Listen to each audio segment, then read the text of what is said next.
Oi gente, tudo bom? Por aqui tudo bem? E eu sou Miriam Sampaio e estou de volta aqui no canal para contar um pouquinho de como eu comecei em rádio. O pessoal pergunta muito, né? Como que foi? Quando foi? Faz tempo, foi no século passado, 1995. Mas claro que tudo começa meio que antes de começar oficialmente, né? Eu sempre fui fã de rádio, gostava de ouvir rádio por músicas, mas também eu gostava da comunicação, gostava de ouvir os locutores falar. Eu era muito fã de uma locutora que é amiga minha hoje, a Simone Kistner, de Maringá. E eu morava no interior do Paraná, em Arapongas. E aí eu, como uma boa ouvinte de rádio, ligava, pedia música e assim era, né? Quando falava o meu nome no rádio, nossa, ficava feliz. E com a minha mãe, com as minhas irmãs, a gente curtia muito isso, de pedir uma música no rádio e tocar. E fora isso, eu gravava muita fita cassete com músicas, né? Não gostava de que entrassem as vinhetas, claro que eu queria só a música. Como todo mundo que da época, né, anos 80, anos 90, que gravava fita, detestava quando o locutor falava em cima da música, quando pegava a vinheta em cima da música. Então tinha, assim, muitas fitas preciosas, que não tinha nem vinheta no começo nem no fim, sabe? Então, nesse começo aí eu já achava muito legal de gravar e tal. E aí, como eu era fã da Maringá FM, da Simone, e dos outros locutores também da época, né?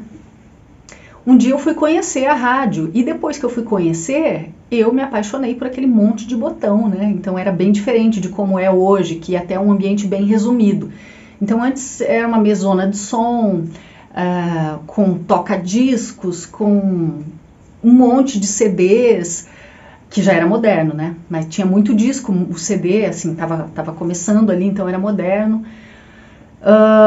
Você considerar que hoje um estúdio pode ser super clean, né? Pode ter uma mesa de som, um ou dois computadores, e aquilo lá basicamente é a rádio, né? Então era bem diferente. Eu me apaixonei por aquele monte de botão, luzinha, e a acústica, né? O fato de você entrar num ambiente de estúdio e ter aquela mudança de som, enfim, é um outro universo que se abre ali.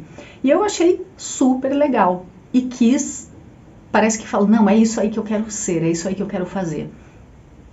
E eu tinha os meus 15, 16 e 17 anos, né, nessa época toda. Com 17 eu já entrei numa rádio, que foi a minha primeira rádio, Aquários FM em Arapongas. Mas aí, fazendo um resumo, foi assim. Depois que eu conheci a Maringá FM, me apaixonei, aí eu comecei a me gravar em casa, fazendo pilotinhos, né, com as fitas que eu tinha, e enfim. E aí, eu busquei na cidade que eu morava, Arapongas, se tinha algum curso de locução, porque vira e mexe eu ouvia o pessoal da Maringá FM falar que ia ter curso de locução e tal, e daí não dava, né, para eu ir de Arapongas para Maringá, eu menor de idade também não tinha carro, enfim. E aí, eu consegui um teste para fazer. Lá em Arapongas, o Jaide da Massa, Jaide Massarelli, o apelido dele é da Massa. Ele tinha uma loja de discos, que eu sempre ia lá gravar minhas fitinhas, né? Rita Lee, Bossa Roll, amava. Então, eu sabia que ele trabalhava na rádio. E aí pedi para ele se conseguiria algum curso, ou apostila de locução, algum teste para eu fazer na rádio. E ele conseguiu. E foi assim, a partir desse teste, eu tive o contato com o povo de Arapongas, da primeira rádio que eu trabalhei. O teste foi horrível, foi um comercial que ia sair na rua, aliás, saiu na rua, né, para um bingo, alguma coisa assim, um evento que ia ter assim, né, tipo bingo, se eu não me engano era isso. E eu acho que eles viram potencial para melhora, porque daí eu continuei, a dona da rádio, Cibele Pugliese, que é minha consideradíssima, né, que hoje não é mais Aquários FM, enfim, mas ela me deu a oportunidade, então ela permitiu que eu fosse lá na rádio para aprender a mexer nos botões, que as mesas de som eram diferentes das mesas que ainda se usa muito hoje. Eu vou colocar aqui foto da época, tá? Para vocês verem o primeiro estúdio que eu trabalhei, depois o estúdio reformado. Então foi assim, em 1995 eu comecei a trabalhar em rádio, primeiro fazer só a técnica, que é cruzar música para os outros locutores, e dali um mês eu já recebi permissão para começar a falar a hora certa. Então eu chegava super de manhã, 6 da manhã na rádio, e falava a hora, só podia falar a hora, entre 6 e 8. Depois, então eles foram me dando liberdades, mas isso assim, um período muito rápido, em semanas, né? E em 2 meses eu estava contratada. e fiquei nessa rádio acho que por 2 anos ou 2 anos e meio, porque teve uma época que eu saí, depois eu voltei, e dali eu já fui para a Folha FM, onde eu fiquei, não lembro se 5 anos, 4 anos e meio, uma coisa assim. Que daí já foi entre 1999 para 2000, que eu já estava na Folha.